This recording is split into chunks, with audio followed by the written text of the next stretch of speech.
जी हाँ दोस्तों, आज के इस वीडियो लेसन में हम लोग डिस्कस करने वाले हैं टू, वेरी और मच के करेक्ट यूजेस। साथ ही too much, very much too और टू मच पर बेस्ड जितनी भी जो चीजें हैं वो भी आज हम इस वीडियो लेसन में डिस्कस करेंगे।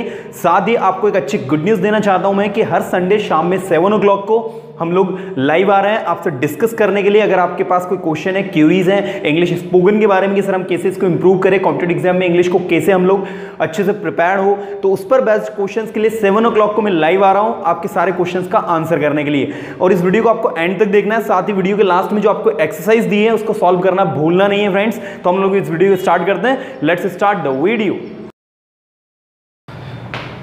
स्टूडेंट्स यहां बोर्ड पर देखिए, मैंने 3 कॉलम बना के रखे हैं। एक में आपको एक्सप्लेन करने वाला हूं टू, दूसरे में करने वाला हूं वेरी और तीसरे में एक्सप्लेन करने वाला हूं मच। तो हम सबसे पहले तो समझे कि ये तीनों हैं क्या, है ना। तो ये तीनों जो आपके एडवर्ब ऑफ क्वांटिटी भी है, तो आप ये थोड़ा सा ध्यान रखें। ये एडवर्ब ऑफ क्वांटिटी और तीनों का जो मतलब है वो एक ही है। टू का मतलब भी होता है ज्यादा के सेंस में, कोई चीज ज्यादा है, बहुत है ना। वेरी का मतलब भी होता है बहुत, ज्यादा के सेंस में। और मच का मतलब भी होता है बहुत, ज्यादा के सेंस में। मतलब अगर हम मीनिंग देखें तीनों का, हिंदी मीनिंग तो एक ही है, लेकिन तीनों के बीच में बहुत ज्यादा डिफरेंस है। वो डिफरेंस क्या है हम लोग देखते हैं स्टेप बाय स्टेप। और लास्ट में एक्सरसाइज सॉल्व करना बिल्कुल नहीं भूलें। मैं हर वीडियोस में कोशिश करता हूं कि लास्ट में आपको एक एक्सरसाइज दूं ताकि आप उसको अच्छे से फिल करके समझ पाए कि एग्जैक्टली उनको हम कैसे यूज करना है, राइट। तो हम लोग इसको सबसे पहले स्टार्टिंग टू से कर रहे हो, लास्ट में एक्सरसाइज जरूर आप लोग सॉल्व करेंगे। देखिए हम लोग सबसे पहले टू की बात करें तो ये टू जो होता है ये नेगेटिव मीनिंग देता है, राइट। मतलब किसी चीज में अगर ज्यादा है कोई व्यक्ति, जैसे एक लड़का है वो बहुत ज्यादा ऊंचा है, तो आप क्या कहोगे।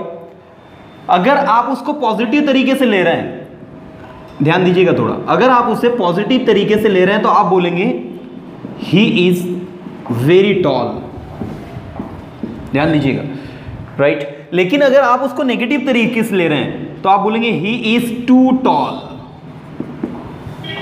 गॉट इट, ध्यान दीजिएगा। जैसे मान लो किसी भी चीज को आप नेगेटिव तरीके से रिप्रेजेंट करें, जैसे आपने कहा शी इज टू वीक, बहुत ही ज्यादा कमजोर है, ठीक है। और कोई व्यक्ति मान लो बहुत ज्यादा हेल्दी है, तो आप ये नहीं आप बोलोगे कि ही इज या शी इज टू हेल्दी, वो रॉन्ग हो जाएगा आपका। ही इज टू हेल्दी, आप अगर ऐसा बोल दोगे इट विल बी रॉन्ग, ठीक है। उसके लिए आपको क्या बोलना होगा, उसके लिए आपको बोलना होगा ही इज वेरी हेल्दी। उम्मीद करता हूं आपको टू और वेरी के बीच में अंतर समझ में बहुत अच्छे से आ रहा होगा, है ना। आपका जो टू है उसका उपयोग आप कर रहे हैं कहां पर, जहां पर आप बात कर रहे हैं नेगेटिव सेंस में किसी भी चीज की, कि कोई भी चीज बहुत ही ज्यादा कमजोर है, कोई भी चीज बहुत ही ज्यादा ऊंची है, कोई व्यक्ति बहुत ज्यादा ऊंचा है ना। अब जैसे मान लो कोई क्वेश्चन बहुत ही टफ है, तो आप क्या कहोगे, द क्वेश्चन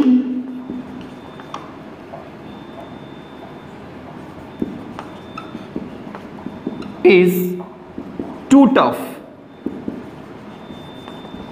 मतलब नेगेटिव सेंस में आप बता रहे हो कि टू टफ, बहुत ज्यादा टफ है, ठीक है। और दूसरी चीज आप याद रखिए, ये जो भी आपने टू लगाया है, ये टू के बाद में एक और टू आप लगाकर उसको ये भी बता सकते हो कि किस मैनर में वो काम फिर नहीं हो सकता। The question is too tough to solve, ये देखो, तो किस मैनर में काम नहीं हो सकता, उसके सॉल्व करने के मैनर में वो काम नहीं हो सकता। आपने ये पढ़ा होगा कंजंक्शंस में, तो कंजंक्शंस में टू टू का जो यूज सिखाते हैं ना, वो इसी बेसिस पे सिखाया जाता है, जिसमें the question is too tough to solve, मतलब क्वेश्चन इतना टफ है कि हम उसको सॉल्व नहीं कर सकते।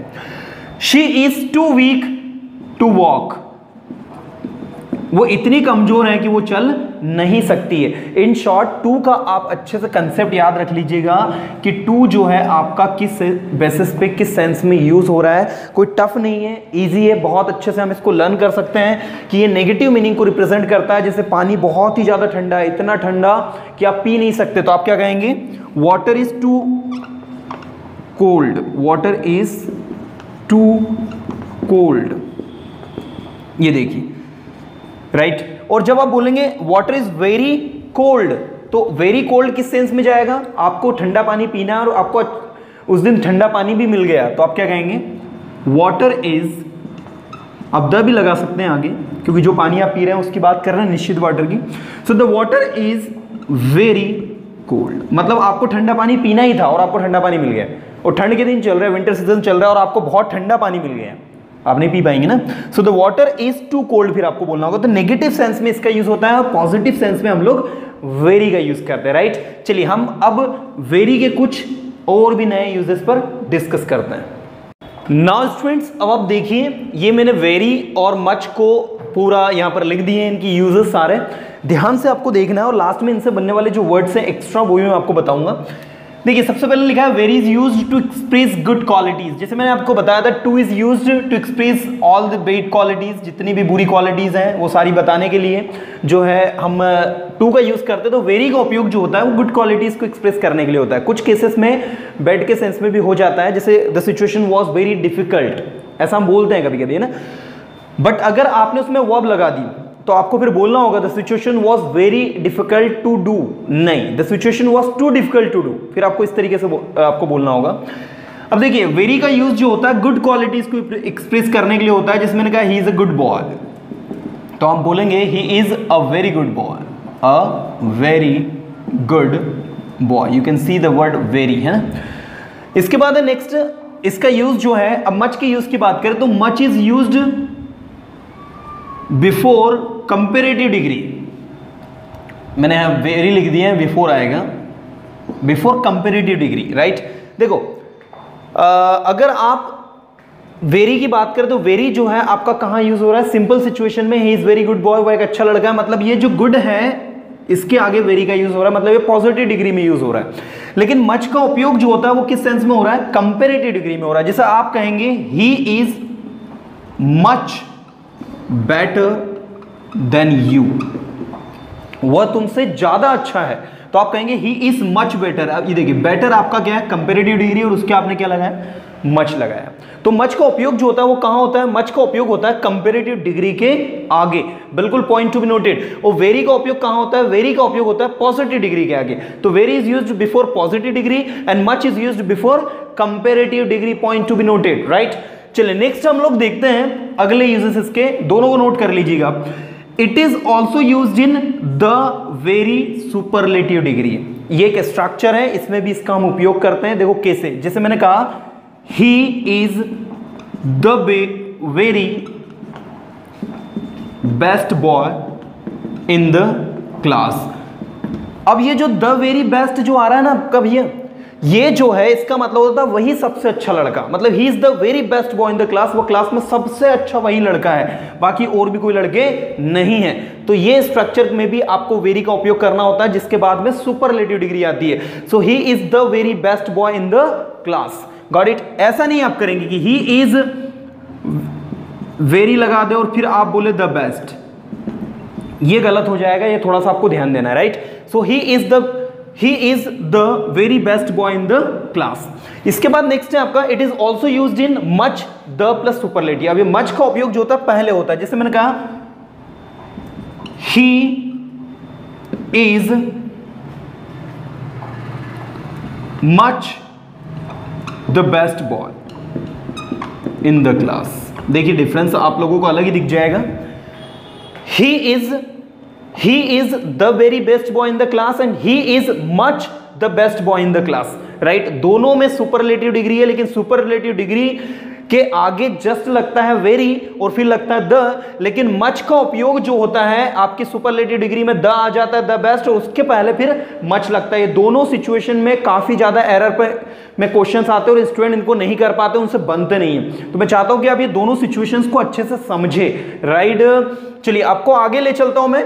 Very is used before present participle, right, लेकिन much is used before past participle. तो प्रेजेंट पार्टिसिपल जिनमें आईएनजी लगा होता है वे आपके होते हैं प्रेजेंट पार्टिसिपल, और जिनमें वर्ब की थर्ड फॉर्म यूज होती है वो होते हैं आपके पास्ट पार्टिसिपल। मतलब आईएनजी जिसमें लगा होगा वो होगा प्रेजेंट पार्टिसिपल, और जिनमें वो आपकी थर्ड फॉर्म आएगी वो आपके होंगे पास्ट पार्टिसिपल। तो इनकी एग्जांपल्स देख लीजिए।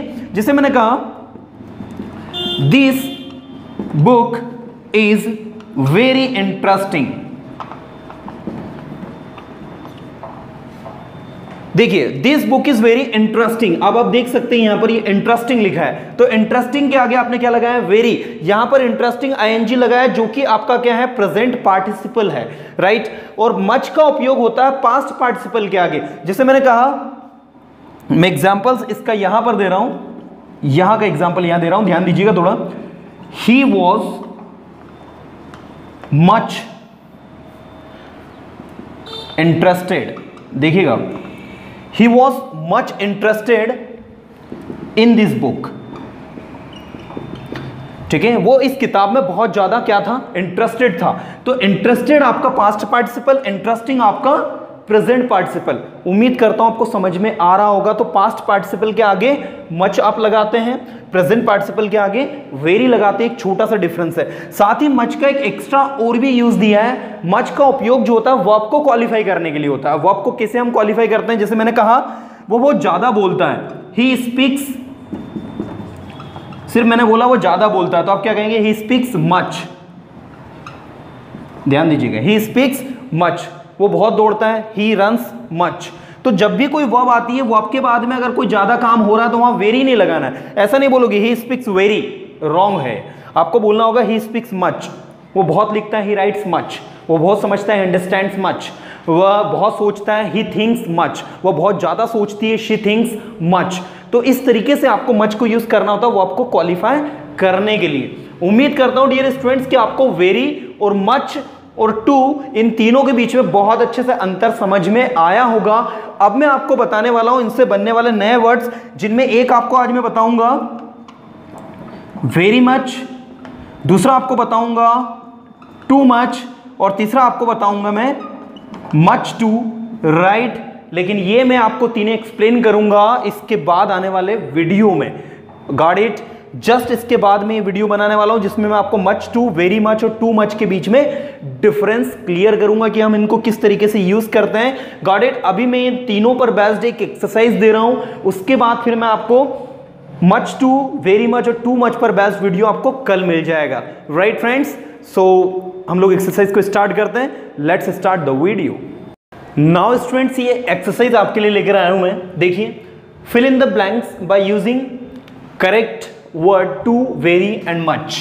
आपको टू दिया है, वेरी दिया और मच दिया है, इन तीनों में से किसी एक को आपको फिल करना है, राइट। और ये कुछ क्वेश्चंस दिए हैं आपको, मैं चाहता हूं सबसे पहले तो आप जो है इनको खुद करके देखें, फील करें आप लोग, और देखिए कि कौन सा आपका जो है वो सही है। देन उसके बाद मैं आपको इसके आंसर्स बताता हूं। देखिए हम सबसे पहले स्टार्टिंग करते हैं फर्स्ट क्वेश्चन से ही। यहां आपको दिया है राजगीर इज, अब Rajgir is the name of place, is colder in winter than Patna, okay. Rajgir is colder in winter than Patna. तो अब आपको देखना है कि यहां क्या लिखा है, कोल्डर, जो कि कौन सी डिग्री है, कंपैरेटिव, ठीक है। आपको मैंने बताया था कि कंपैरेटिव डिग्री के जस्ट आगे अगर कुछ आता है तो वो आता है मच, ठीक है। बिल्कुल दिमाग में अच्छे से याद रख लीजिएगा, much colder, much better, much longer, much deeper, मतलब मच के जस्ट बाद जो आपकी डिग्री आती है वो कंपैरेटिव आती है, पॉइंट टू बी नोटेड। आप ये कभी नहीं बोलोगे कि Rajgir is very colder in winter than Patna, it will be wrong, right. ये थोड़ा सा आपको ध्यान देना है। चलिए हम सेकंड देखते हैं, this is the blank book I wanted. आपको दिया द, और द के बाद आपको स्पेस दिया है। मैंने आपसे कहा था कि आपको विशेष ध्यान देना है, जब आपको ऐसी सिचुएशन आती है तो आपको ये रूल फॉलो करना होता है, the plus very plus noun.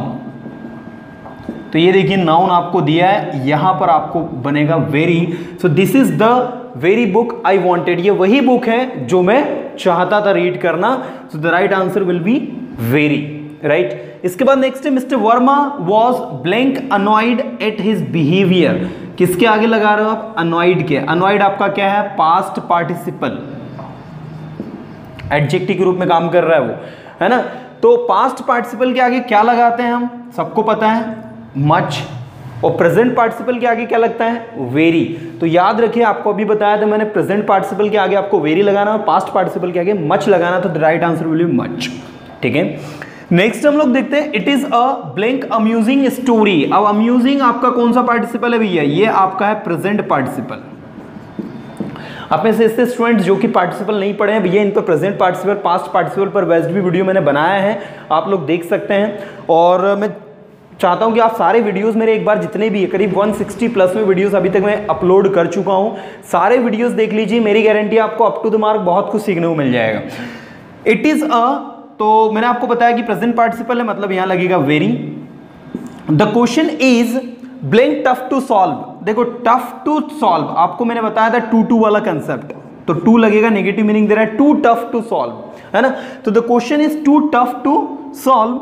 Next है his expressions were blank shocking. अब शॉकिंग क्या है आपका, प्रेजेंट पार्टिसिपल है तो वेरी शॉकिंग, अगर शॉक्ड होता तो मच आता। She is blank more beautiful then her sister. ये देखो मोर ब्यूटीफुल कौन सी डिग्री है भैया, colder, more beautiful comparative degree, मतलब यहां मच लगा है तो यहां भी मच लगेगा।